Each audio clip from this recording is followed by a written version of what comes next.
Bonjour et bienvenue dans le podcast Fluidité, épisode 98, où je vais vous parler de quelques récentes actualités importantes en France. Alors restez à l'écoute. Salut, je m'appelle Fabien, je suis français, polyglotte et professeur de français.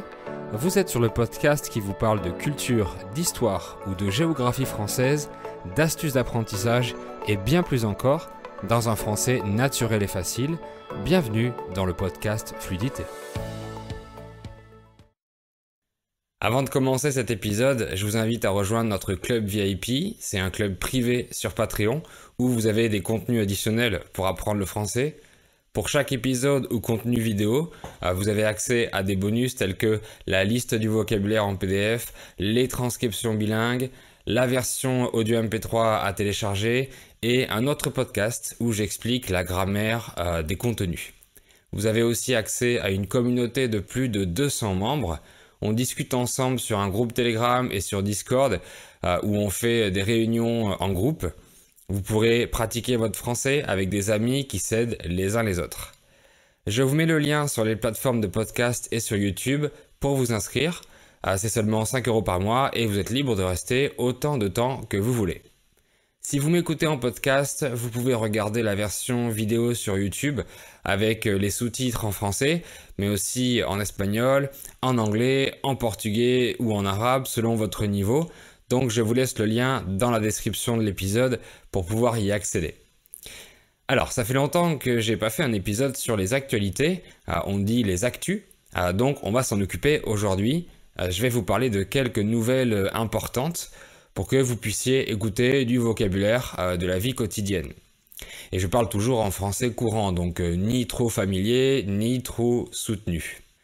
Bon, comme vous savez tous, il y a un conflit en Ukraine, mais je ne vais pas revenir sur le sujet parce que je me doute que vous en entendez parler tout le temps et je préfère vous raconter autre chose. Ici, je me doute veut dire je suppose, je devine.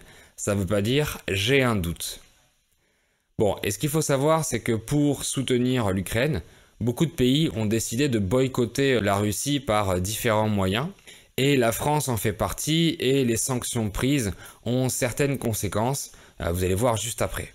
En fait, une grande partie du gaz qu'on utilise en Europe est importé de Russie. Et je ne le savais pas personnellement parce que je ne m'étais pas penché sur le sujet.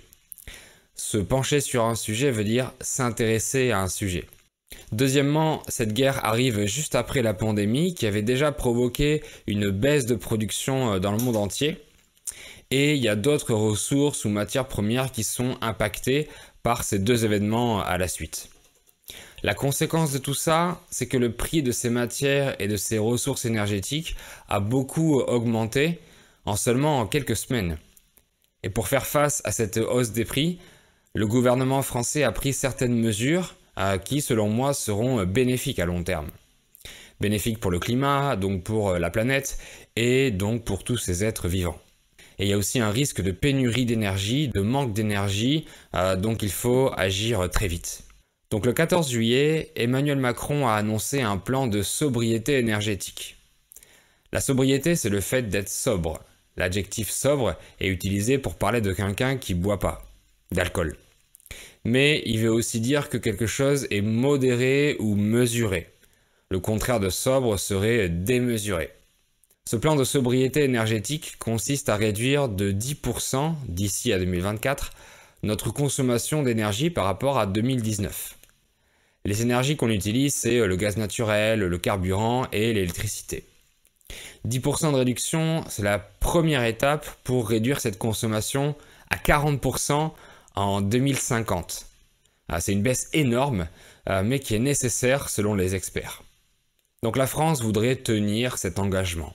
Alors, pour arriver à cet objectif de réduction de 10% de consommation d'énergie, les Français doivent changer leurs habitudes de consommation. Pas seulement les citoyens, mais aussi les entreprises, le secteur de l'industrie, etc. Et le gouvernement va mettre de plus en plus de lois pour réguler tout ça. Et ça a déjà commencé parce que depuis le 1er juillet, il est interdit de mettre la climatisation en laissant la porte ouverte dans un local professionnel. La climatisation, c'est l'air conditionné et les gens disent souvent la clim. Et oui, il y avait des entreprises, des magasins ou d'autres types de commerces qui mettaient la climatisation pour refroidir la pièce sans fermer la porte. Donc tout l'air chaud rentrait, donc la clim devait fonctionner encore plus, ce qui provoquait une hausse de consommation d'énergie. Dites-moi ce que vous en pensez dans les commentaires, mais je trouve que c'est complètement absurde et je comprends même pas pourquoi certains le faisaient. C'est logique de fermer la porte, mais maintenant ça va être obligatoire. Toujours en parlant de clim, les grandes surfaces n'auront plus le droit de refroidir à moins de 26 degrés. Il y avait certains supermarchés qui refroidissaient énormément pour attirer plus de clients parce que c'était plus confortable. Pareil pour le chauffage, cet hiver ces magasins ne pourront plus chauffer au-delà de 19 degrés. Ce ne sera pas interdit pour les logements privés et des particuliers, mais c'est fortement conseillé.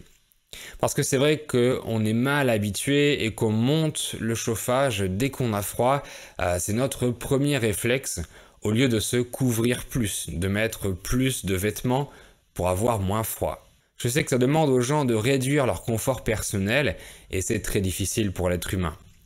Mais il y a un siècle, les gens n'étaient pas en t-shirt chez eux, ils étaient couverts même à l'intérieur de leur logement. Et je faisais comme ça aussi, j'avoue, mais j'en ai pris conscience, je m'en suis rendu compte et je voudrais faire des efforts cet hiver.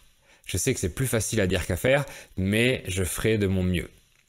Une autre loi qui a été adoptée, c'est l'interdiction aux magasins de laisser leur enseigne allumée la nuit. Une enseigne, c'est le nom du magasin écrit à l'extérieur, souvent avec des lettres qui s'allument électriquement. Beaucoup de magasins ou de commerces les laissaient allumer la nuit pour attirer l'attention des gens. C'est aussi interdit de faire de la publicité lumineuse la nuit, comme un écran à l'intérieur dans la vitrine du magasin qui présente des produits par exemple. Donc tout ça doit être éteint la nuit entre 1h et 6h du matin. Et une petite anecdote, juste après l'annonce de cette loi, il y a un collectif écologique qui a décidé d'aller dans une ville la nuit et d'éteindre eux-mêmes les enseignes. Et oui, en France, on a beaucoup de militants pour différentes causes. D'ailleurs, les chaînes de supermarchés français ont décidé de prendre les devants et se sont mises d'accord pour éteindre leurs enseignes juste après la fermeture du magasin sans attendre 1h du matin. Et en France, les supermarchés ferment généralement à 20h ou 20h30, donc de 20h à 1h du matin, ça fait 5 heures d'économie en plus. Oui, je sais, les supermarchés ferment tôt ici, mais c'est parce que le travail après 21h est du travail de nuit, donc payé plus cher. Ce qui fait que les entreprises évitent de travailler après 9h du soir. Mais revenons aux particuliers, donc aux citoyens. On ne peut pas imposer aux Français de mettre le chauffage ou la clim à tant ou tant de degrés, mais le porte-parole du gouvernement Olivier Véran a quand même fait un discours pour appeler les gens à faire certains petits gestes pour économiser leur énergie. Par exemple, il nous a invités à débrancher le maximum de prises électriques si on part en week-end, mais aussi d'éteindre les lumières d'une pièce si on n'y est pas.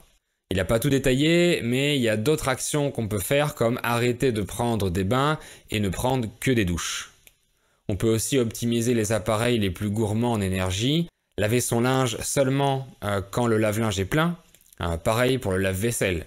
On peut également rouler moins vite en voiture, le fait d'aller à 120 km/h au lieu de 130 fait consommer moins de carburant. Par contre, je sais que les Français n'aiment pas rouler moins vite. Beaucoup ont protesté quand la vitesse maximale a été réduite à 80 au lieu de 90 km/h sur les routes nationales. Personnellement, j'utilise ni lave-vaisselle, ni aspirateur, ni sèche-linge. Je ne suis pas du tout contre la technologie et je l'utilise quotidiennement. Mais je trouve que de nos jours, on utilise un peu trop l'énergie électrique au lieu d'utiliser l'énergie manuelle pour certaines actions de la vie quotidienne. Donc pour moi, dans nos modes de vie occidentaux, on pourrait se passer de certains appareils électriques pour éviter de consommer de l'électricité à chaque action qu'on fait. Voilà, donc c'était les nouvelles à propos de la consommation d'énergie. C'est une bonne chose qu'on demande aux gens de faire attention parce qu'en plus, certains experts craignent des coupures d'électricité cet hiver en France. Passons à d'autres actualités et j'ai 5 bonnes nouvelles à vous annoncer. La première, c'est une augmentation de salaire. En effet, depuis le 1er août, le SMIC français a augmenté. Le SMIC est l'acronyme pour parler du salaire minimum interprofessionnel de croissance. C'est le salaire minimum mensuel pour une durée de travail de 35 heures par semaine. Et à cause de cette inflation, de cette montée des prix récente dont je vous parlais, les gens ont de moins en moins de pouvoir d'achat. Le pouvoir d'achat, c'est la quantité de biens ou de choses qu'un revenu permet d'acheter. Si quelqu'un a 3 000 euros de revenus et 1 000 euros de dépenses, il aura beaucoup de pouvoir d'achat. Et à l'inverse, quelqu'un qui a 900 euros de revenus et 750 euros de dépenses, il aura peu de pouvoir d'achat. Bref, vu que le pouvoir d'achat a diminué, le gouvernement a décidé d'augmenter le SMIC de 2,01% pour arriver à 1 329 euros net. Net, ça veut dire après avoir enlevé toutes les charges et les impôts, ce qui reste réellement sur notre compte bancaire. Et voilà pour la première bonne nouvelle, le SMIC a augmenté en France. La deuxième bonne nouvelle, c'est une autre augmentation, celle du livret A. C'est le nom d'un type de compte bancaire d'épargne. Épargner de l'argent, ça veut dire mettre de côté, économiser de l'argent. Et en France, le livret A est un compte qui vous rapporte des intérêts, qui vous génère des intérêts. Au début de l'année, on vous donne un pourcentage de la somme qu'il y avait sur votre compte l'année d'avant, et ce pourcentage s'appelle le taux d'intérêt. Il était à 1% auparavant et il est passé à 2% depuis le 1er août également.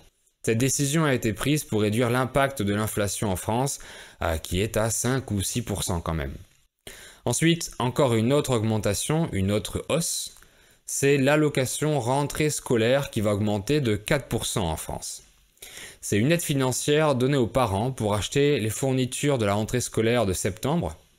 La rentrée, c'est le retour en cours en septembre, le début de l'année scolaire. Et les fournitures, c'est le matériel dont l'enfant aura besoin pour travailler, comme des cahiers, des stylos, mais aussi des vêtements, etc. Et selon l'âge de l'enfant, les parents peuvent percevoir jusqu'à 411 euros. Donc toujours dans le but de contrer l'inflation. C'est pas 411 euros tous les mois, c'est juste une seule fois au mois d'août. Maintenant, on parle d'une baisse, une diminution, mais c'est quand même une bonne nouvelle. C'est le prix du carburant à la pompe à essence. Comme je disais, les prix ont beaucoup augmenté, donc l'État a décidé d'appliquer une remise de 15 centimes par litre de carburant. On avait quand même atteint les 2 euros par litre récemment, donc ça coûtait très cher de rouler en voiture. Et apparemment, il voudrait augmenter cette réduction à 30 centimes en septembre, ce qui serait encore mieux pour les automobilistes. Et la dernière bonne nouvelle, un peu moins importante, mais un peu plus symbolique, c'est la fin de l'état d'urgence sanitaire. Ce qui veut dire qu'il n'y a plus d'état d'alerte de Covid en France, mais de toute façon, les restrictions avaient déjà été enlevées depuis quelques semaines. Et voilà pour les nouvelles récentes. N'hésitez pas à réécouter plusieurs fois pour bien assimiler et mémoriser le vocabulaire jusqu'à ce que vous compreniez l'audio seul presque entièrement. Si vous l'avez écouté jusqu'ici, l'épisode vous a intéressé, donc mettez un like et abonnez-vous à la chaîne. Ça me permet de savoir que vous aimez les contenus. Vous pouvez me donner vos suggestions dans les commentaires, ils seront les bienvenus. Et moi je vous dis à bientôt sur le podcast ou sur ma chaîne. Salut!